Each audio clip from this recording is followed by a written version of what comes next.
just talk a little bit about healing. I used to teach healing. Oh gosh, things have changed so much over the years, constantly. I first learnt Reiki. I did 1, and then I did 2, and then I did 3, and then I got the label of Reiki Master, and then I taught lots of people that, and it was an amazing experience. I really enjoyed it. And then one day I didn't want to do it anymore.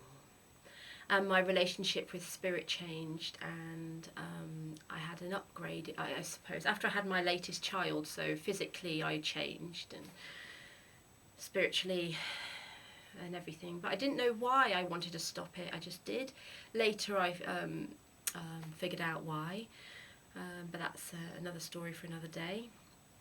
And so, yeah, with Reiki there was lots of symbols, there was lots of technical, intricate things. Do it this way, do it that way, a whole lot of history, like a lot of heady stuff. But you could still feel when you were doing the Reiki and when you were receiving it, you could still feel the spiritual connection and life force energy going through you, etc. But I changed. The way I did it, I changed. I decided that it was too much, that I didn't want. So I'm trying to simplify what I'm saying here. So I did it more basically. I took it back to basics. And then when I came to France, a good friend of mine translated my healing course, because I just took all my Reiki stuff and then I took all the words out and things and just replaced them with simpler stuff. And I taught that while I was here.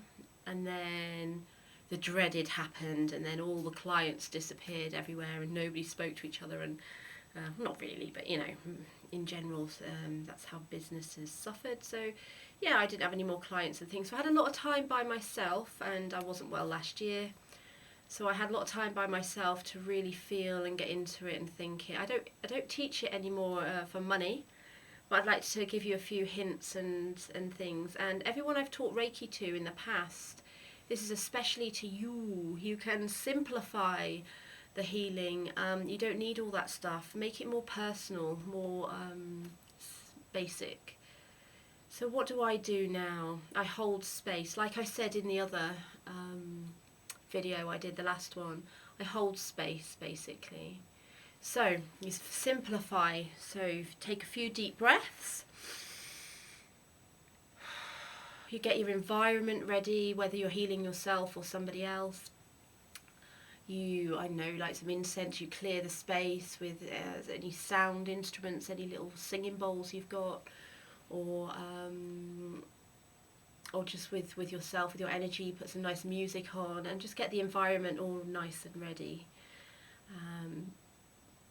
And then especially if you've got a client in front of you, so all you have to do basically, you sort of have to prepare before. So you tune into that client, you tune into that person, you tune into the energy, have a little meditation yourself, and take time to connect before you jump in and just do it. They can't just turn up at your door and just jump in, you know. There needs to be that energetic space ready for them when they turn up.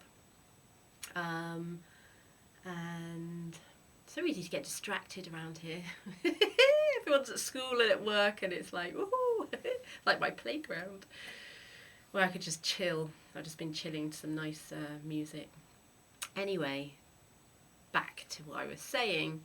So you prepare the space, prepare yourself, get yourself into that nice space, and then you connect. I've always said, ground, connect, protect. So you put your protection up, your energy, your colours, your bubble, whatever you want to put up around you.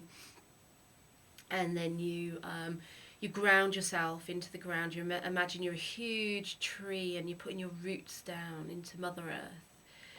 And then you connect to everything above. So if you've got those 3 things in place, then you can't go wrong. And you come from your heart. So it's a feeling more than anything else. And you feel the energy build up around you out of your hands mainly, most people know that energy comes out of your hands, where they start getting warm, and then you can feel it pulsing, and you feel like you want to move. Sometimes when I've done my healings, I'm very still, and other times I'm like this. But the client's got their eyes closed, so they don't see what I'm doing. But just let the energy flow through you, and you ask for the highest and the best good of all. Don't overcomplicate it. A lot of people, like, you can, if you want, you can bring in all these things and stuff. It just clutters the space for me. I like keeping it simple and basic. If there's something specific you need to tune into, then that's fair enough. But yeah, so you just close your eyes and just, you imagine that your client in front of you, so they've told you possibly everything that's wrong with them physically, emotionally, etc. But you imagine them healed and whole, and that is the essence of healing. You imagine them healed and whole already, and you keep that vision in your mind, in your imagination, with your eyes closed or your eyes open. It depends. Everyone's different. And then you're bringing that, and you're overlaying that onto the person that's in front of you, basically. And that's it. And you take as long as you need to take. Normally it's about an hour-ish, half an hour or something. And it depends what's wrong with the person, because in that space, when you're in that space and you give somebody that environment to be comfortable in, they allow their self-healing to come out. So you're just holding space. You know, it's good to have this image of this healing taking place, but even if you don't do that, just imagine them whole and healed and well, as if it's already happened, and just hold that for the entire time. And you're allowing the person in front of you to open up and let anything that come out that needs to come out, normally tears, if anything emotional comes out in tears. And it's a beautiful thing. It really is an amazing thing, and you both feel so energized at the end, like eyes are glowing, and you feel that connection, and to see somebody give you some good feedback and things is great.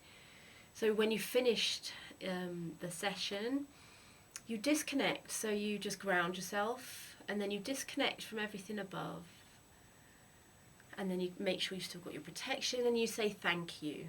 Appreciation and gratitude is the key. You say thank you, thank you, thank you. And then you take a few moments just to come round, and I get my musical instruments, ting ting, and the little bowls and things, and that awakens the senses of the person, so they sort of come around naturally. It's really funny, every single time I energetically disconnect and stop the session, the client either moves, makes a noise, or opens their eyes. They know it's finished. It's bizarre, but I do tell them that I'll tap them on the shoulder gently 3 times when I've finished, and they'll know when I've finished. And all the way through, I don't touch them. I just do it from a distance or just above. And even talking about it, my hands are burning hot now, which is great for me. So that's the end of the session, and that's it, basically. That's all I do.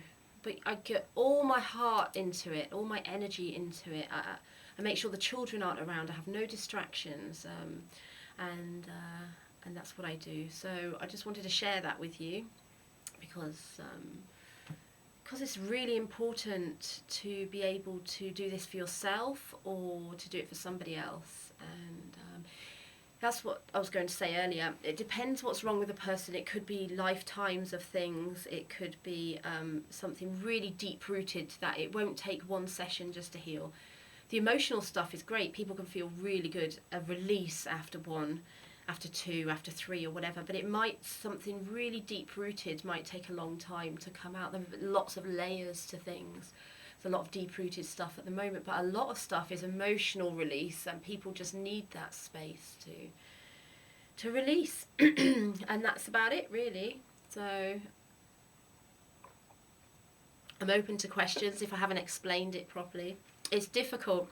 It's funny, when I used to teach it years ago, and you get into that high energy high energy state and space, and then I just have to speak and be eloquent and find the words to articulate what I'm saying, and to be heady and in the heart at the same time is really difficult. It's great when you're in a healing because you don't talk, so you're all energy, but when you have to talk as well, it's really difficult. So even I'm in that energetic spinny state at the moment to find the words, I'm a bit tongue tied. But yeah, it's all make sure it's all comes from here. It's for the best and the highest good. And try, especially this is Monday morning, so try and be in that space energetically. Just sit with yourself. You don't have to do healings or meditations. You just sit in that space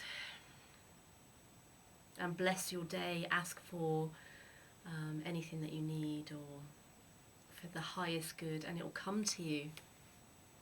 Have a good week.